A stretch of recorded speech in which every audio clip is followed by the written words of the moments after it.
Assalamualaikum warahmatullahi wabarakatuh. Halo teman-teman semua, kembali lagi dengan aku Aliza Tulisani, NIM 122-11309.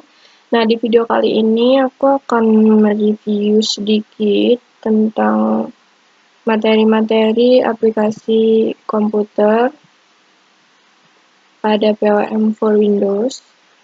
Nah, di sini materi yang akan direview ada beberapa, yaitu dimulai dari setelah UTS. Di sini ada yang pertama ada modul forecasting.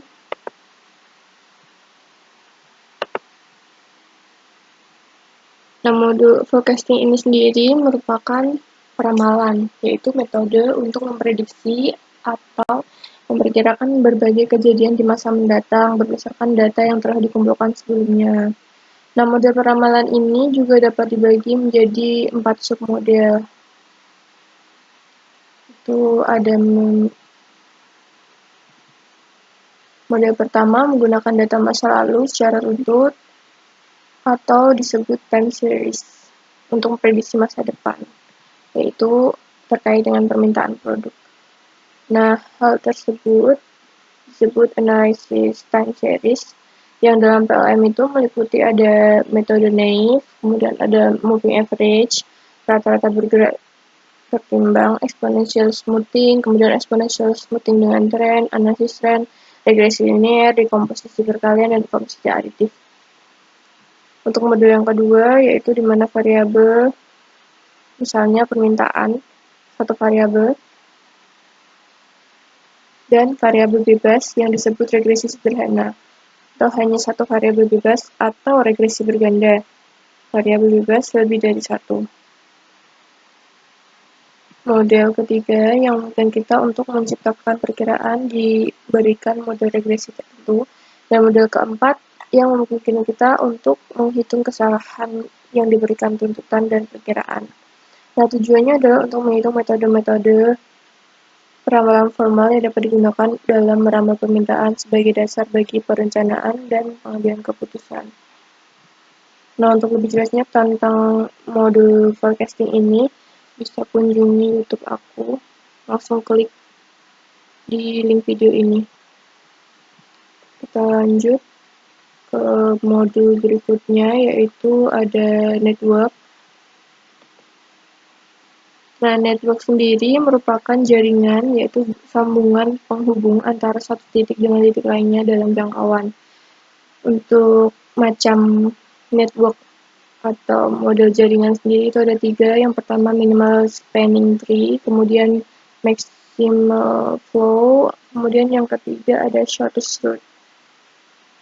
Nah, di sini untuk minimal spanning tree ini untuk menghubungkan semua tempat dalam sebuah jaringan sehingga total jaraknya itu menjadi minimal.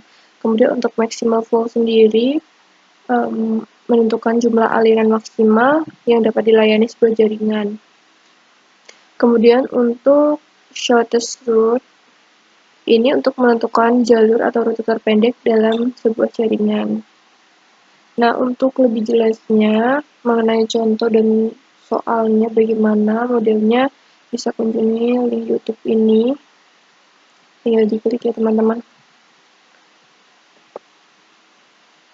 Lanjut, kita ke modul ada project management.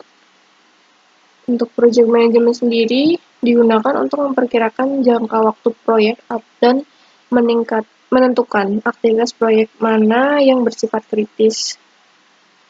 Nah, untuk teknik yang paling digunakan itu ada PERT dan CPM atau Critical Path Method.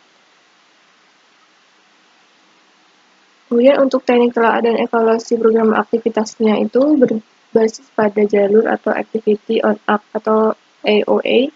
Sedangkan untuk CPM atau Critical Path Methodnya itu berbasis EON atau Activity on Node.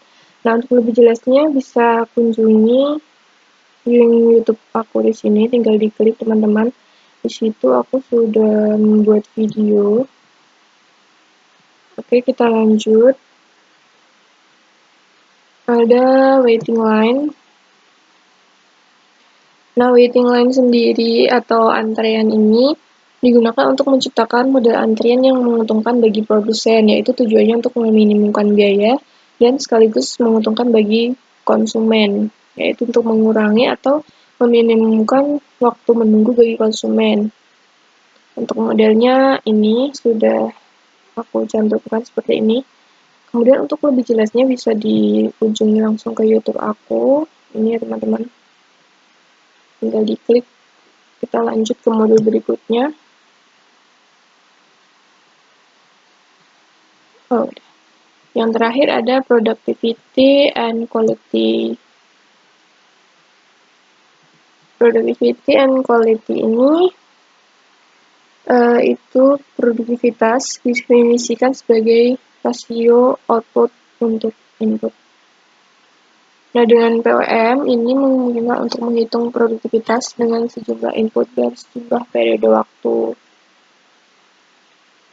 POM ini akan menghitung kedua pengukuran produktivitas, yaitu setiap masukan dan juga perubahan dalam produktivitas dari waktu ke waktu. Tujuannya untuk menghitung perbandingan antara hasil yang dicapai atau outputnya dengan keseluruhan sumber daya yang digunakan atau input. Kemudian untuk quality control, tujuannya untuk menghitung secara statistik keandalan dalam memenuhi standar kualitas agar mampu terjaga. Nah, untuk lebih jelasnya mengenai modul productivity and quality ini bisa dikunjungi di YouTube aku ini. Di sini aku sudah membuat video tentang productivity and QC atau quality control. Oke, teman-teman, itu beberapa cuplikan sedikit ringkasan materi dari aku, materi setelah UTS sampai UAS. Semoga bermanfaat.